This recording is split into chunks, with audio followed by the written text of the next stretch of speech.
Bienvenidas y bienvenidos a Ciudad Abierta, el espacio de la diversidad. Una coproducción de Ciudad TV 21.2, el canal del Congreso de la Ciudad de México y el Consejo para Prevenir y Eliminar la Discriminación de la Ciudad de México, el COPRED. Hoy hablaremos sobre el Día Nacional de las Personas Mayores. En la Ciudad de México se festejó a las personas mayores por primera vez en 1983, pero a partir de 1998 se instituyó que en todo el país el 28 de agosto como Día Nacional de las Personas Mayores. ¿Sabías que según la encuesta intercensal del 2015, el INEGI de la Ciudad de México es la entidad con la mayor estructura de población envejecida, 9.8%? Para conocer más sobre el tema, platicaremos con Eliseth Altamirano López, quien es psicólogo educativo y activista social, quien forma parte de la Asamblea Consultiva de COPRED. Su labor se centra en el reconocimiento y ejercicio de los derechos de las personas mayores. Asimismo, es profesor y consultor independiente de planes y programas de intervención gerontológica y cultura de envejecimiento. Nuestro invitado se encuentra con Adriana Aguilera, quien es secretaria técnica del COPRED, especialista en temas de discriminación. Vamos con ustedes, chicos.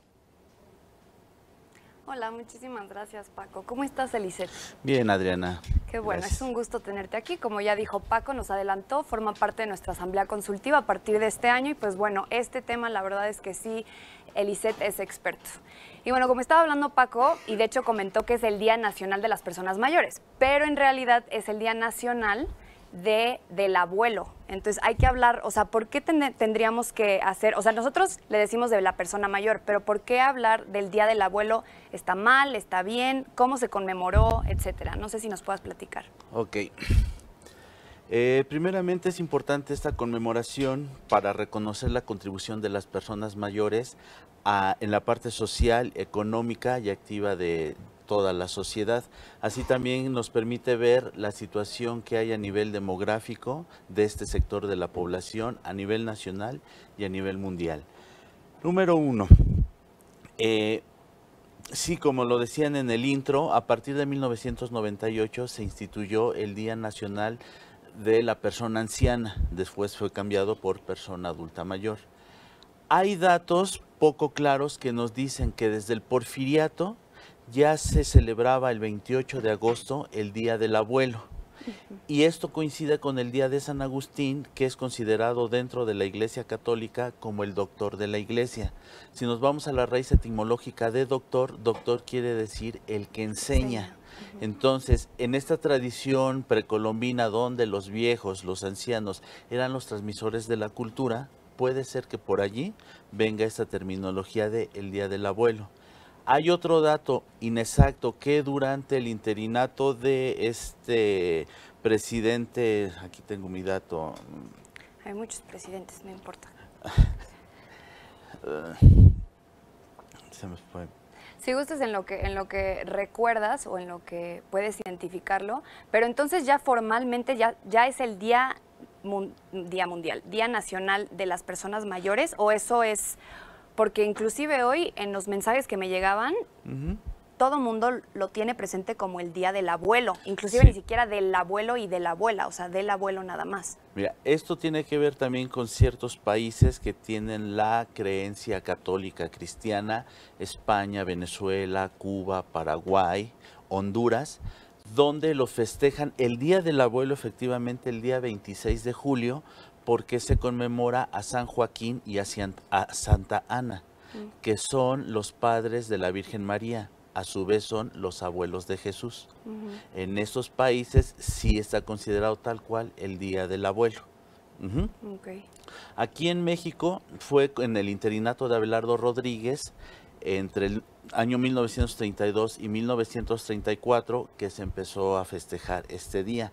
Se dice que fue ya con el general Cárdenas quien lo instituyó formalmente, pero no son datos exactos.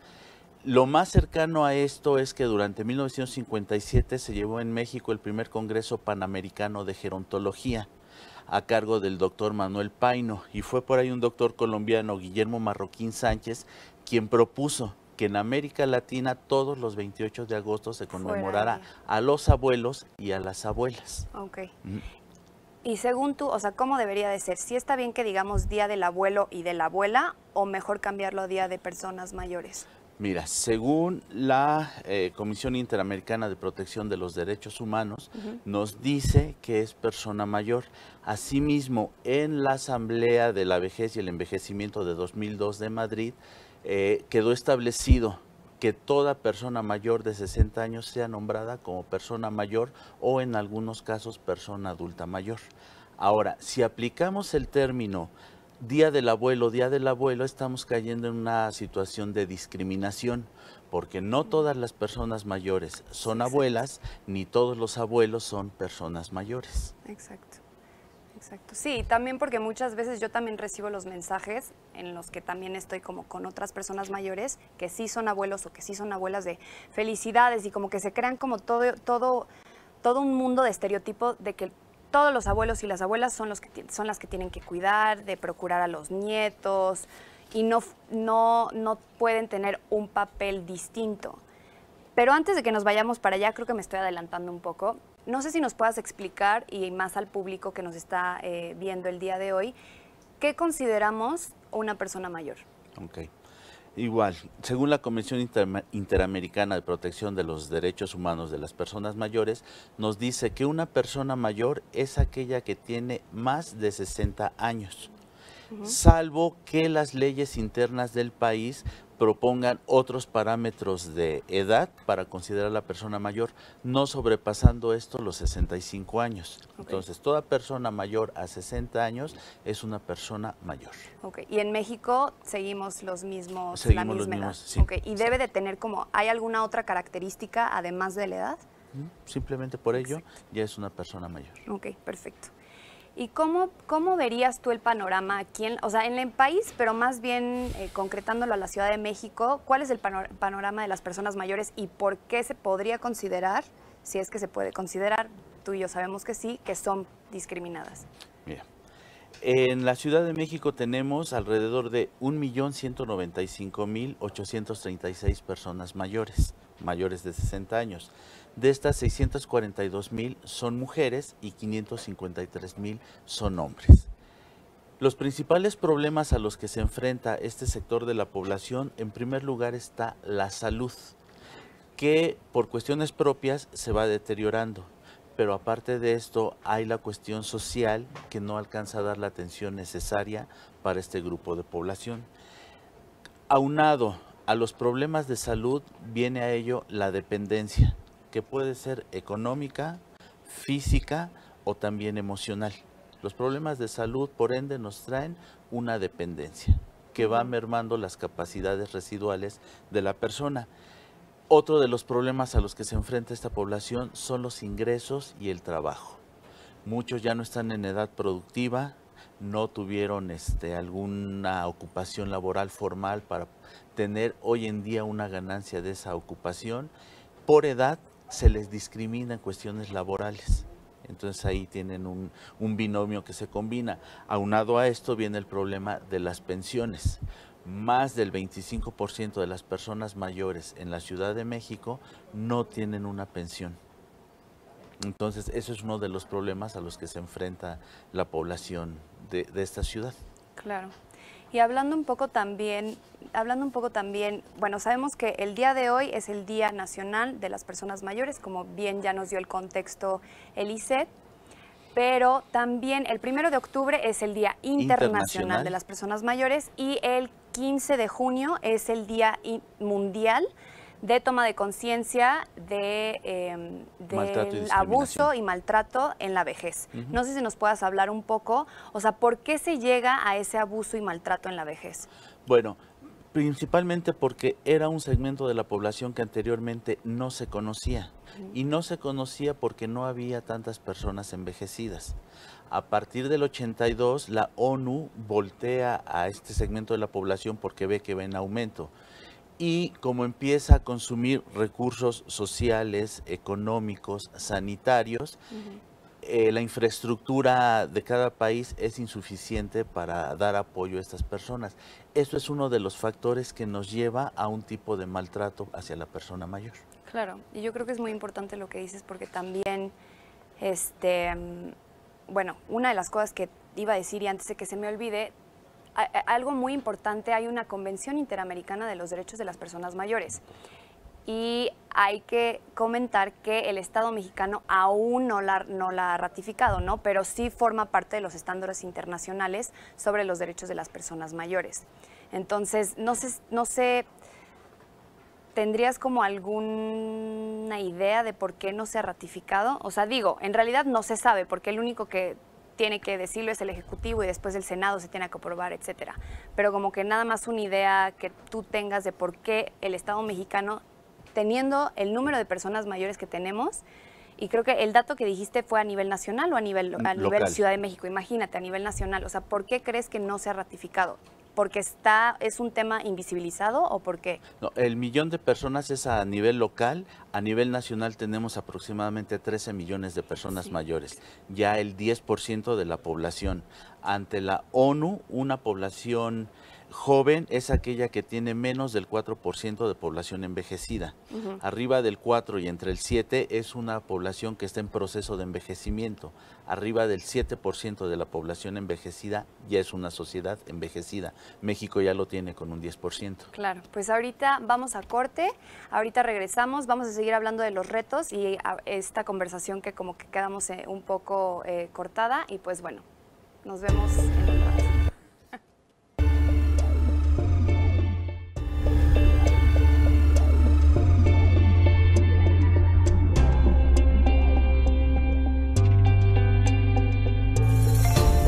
Estamos de regreso en Ciudad Abierta, un espacio en el que todas y todos tienen un lugar especial. Quiero darles datos sobre la encuesta de discriminación en la Ciudad de México 2017, que muestra una lista de 41 grupos en situación de discriminación. Las personas mayores se ubican en el 6º lugar con un 4.4%.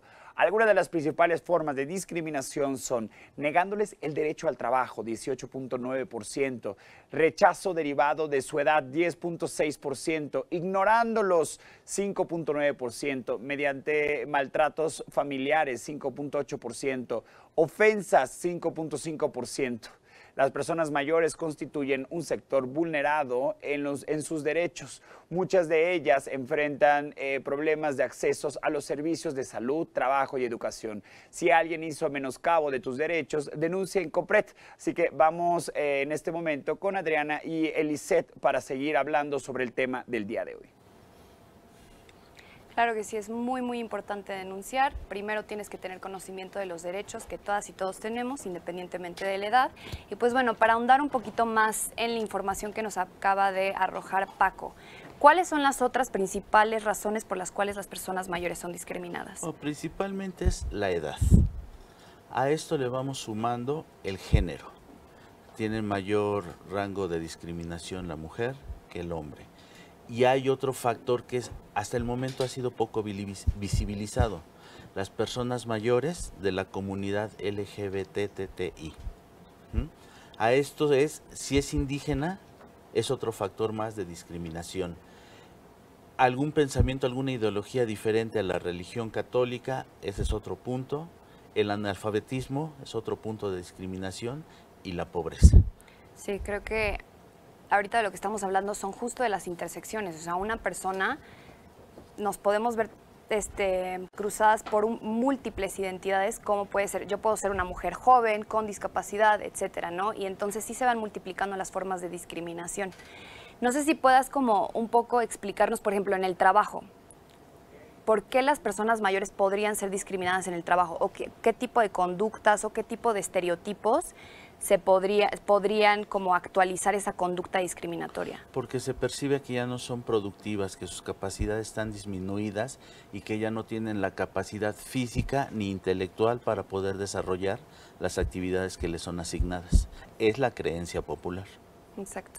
De hecho, una de las cosas que queríamos comentar en el bloque pasado es que justo la ONU instala estos días internacionales, Día Internacional y Día Mundial, porque quiere visibilizar a los estados, incentivar más la participación de las personas mayores y más la autonomía de las personas mayores. Entonces, ¿cómo se podría garantizar esta autonomía y goce pleno de los derechos? Bueno, pues aquí en México, por ejemplo, tenemos la Ley Federal para prevenir y eliminar la discriminación, que en su artículo 2 nos dice que el Estado es el garante para promover y garantizar al individuo todos sus derechos y que él es el que se encarga de proteger, difundir y en algunas veces reparar el daño. Entonces tendríamos que acudir directamente a las instituciones encargadas de esto para que a la persona mayor le garantizaran. Claro. Y creo que a veces o sea, platicamos del marco legal y es, ay, qué aburrido leer las leyes. Y sí, a veces son muy aburridas, pero algo más de... el ISET comentó la ley federal para prevenir la discriminación, pero también está la ley local, que es la ley para prevenir y eliminar la discriminación en la Ciudad de México. Y hay un capítulo específico de medidas específicas o especiales a favor de ciertos grupos de la población, y una de ellas es de las personas mayores. Entonces sí valdría muchísimo la pena que la conocieran para que también sea parte como de este empoderamiento y conocimiento de los derechos que todas y todos tenemos, ¿no? También está la ley local sobre los derechos de las personas mayores, como la ley federal también existe. Otra pregunta, Eliseth. No sé si consideras necesario impulsar como la cultura de denuncia. Creo que ya lo hemos estado platicando, pero ¿por qué crees que es tan importante denunciar? Sí es importante impulsar la cultura de denuncia porque justamente eso, como ciudadanos no tenemos esa cultura, esa motivación a hacerlo, porque a eso le sumamos también cierta ineptitud por parte de las autoridades, en las cuales todavía lo hacen, la denuncia se tiene que hacer por querella y no que se persiga de oficio. Esto es un freno para que la persona no le dé continuidad a estas formas de maltrato o de discriminación de las que llegan a ser víctimas. Claro, y hablando de, bueno, la discriminación por supuesto está tipificado en nuestro Código Penal, pero también hay otras maneras que no solo son en el ámbito penal que se podrían llevar a cabo a través de conciliaciones. Por ejemplo, en el Consejo llevamos todos nuestros casos de discriminación a través de procesos conciliatorios con la contraparte, y es ahí donde también se pueden dar otras opciones para que la persona no se sienta revictimizada. Y bueno, en el sistema penal la verdad es que muchas personas deciden no ratificar, no regresar por un proceso muy largo. La verdad es que una de las cosas que tenemos en el Consejo es que es un proceso bastante proactivo y estamos en constante comunicación con las personas que son, pues ahora sí que solicitantes o peticionarias, ¿no? Entonces yo creo que eso es muy importante. Bueno, ¿y qué se tendría que hacer para no denunciar? Obviamente tendríamos que erradicar la discriminación. ¿Cómo qué tipo de formas se podrían emplear? Tendríamos que empezar a generar una conciencia, una cuestión, un cambio cultural y modificar estas convicciones sociales donde no se logra entender que que si hay una igualdad hay un beneficio general. Entonces tendríamos que empezar haciendo campañas a favor, informando que la persona tiene derechos, obligaciones y que hay instituciones que le pueden dar esa garantía en sus derechos. Claro, sí. Y de hecho también, o sea, saber que no hay que generalizar, o sea, desde la educación, en las escuelas, en nuestras familias, para ver cómo estamos viendo, visualizando a las personas mayores. Creo que eso es muy, muy importante. Pero bueno, muchísimas gracias, Eliseth. Ya terminamos el programa el día de hoy y pues nos vemos en la próxima. Muchas gracias. Gracias. Muchísimas gracias por acompañarnos el día de hoy en esta emisión de Ciudad Abierta, y así llegamos justamente al final de Ciudad Abierta, que es una coproducción de Ciudad TV 21.2, el canal del Congreso de la Ciudad de México, con el Consejo para Prevenir y Eliminar la Discriminación de la Ciudad de México, el COPRED. Nos vemos el próximo miércoles a partir de las 5:30 de la tarde para una nueva emisión de Ciudad Abierta, y mañana en punto de las 3 de la tarde, el ombligo de la luna. Hasta mañana.